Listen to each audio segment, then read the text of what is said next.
in Cupertino, their brand new theater, and we're looking at the brand new iPhone 8. And the most obvious thing you're going to notice when you pick up one of these things, this is the iPhone 8 Plus, is that it now has a glass back. Apple says it's the hardest glass ever put on a phone. Sure, it does pick up fingerprints, but really not that bad, and it's got sort of a nice cloudy finish under the glass, so I think it looks way better than the 7 actually. They also did a really good job blending the glass into the edge of the rail on the side. Otherwise, everything else is pretty much like the iPhone 7 that you know. It still has Touch ID, unlike the iPhone 10. It still uses that Force Touch thing, so it's not a physical button.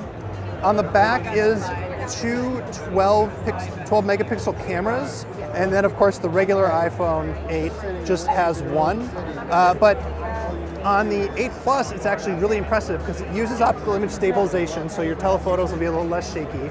And when you jump into the thing, you can go right into portrait mode, and you can choose all of these different options that will automatically adjust the light.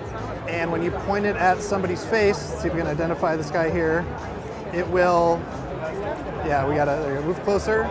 It'll automatically set it to the stage lighting. Apple, of course, has a bunch of sample shots here, so this one's really impressive. Here's the portrait, and we can adjust. So here's what it looks like with the effects. This is the original photo.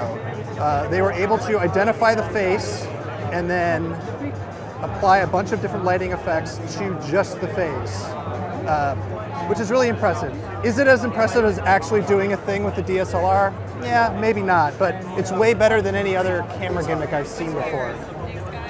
Inside there is a new chip. Apple calls it the A11 Bionic. It's a fast chip, they're always faster. The display is a Retina HD display, and it has True Tone, like an iPad Pro. And what that means is it will detect the ambient light, the color of the light, and automatically adjust the color of the screen to match the light, which is really cool. So if you jump into the brightness settings, you can turn True Tone on and off. Of course, the lighting in this area is very nice and bright white, so you can't see a difference. But if it were like a yellow room, the screen would adjust so it wouldn't look so harshly blue, which is pretty cool.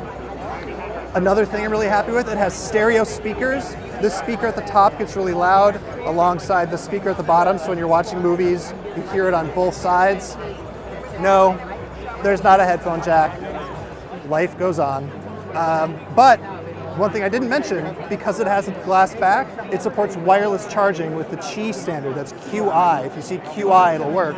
And you can just set it down.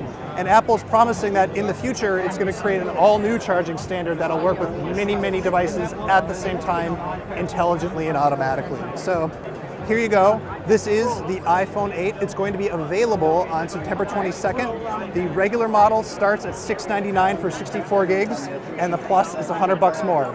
For much more from The Verge, please check out our YouTube channel. It's youtube.com/The Verge.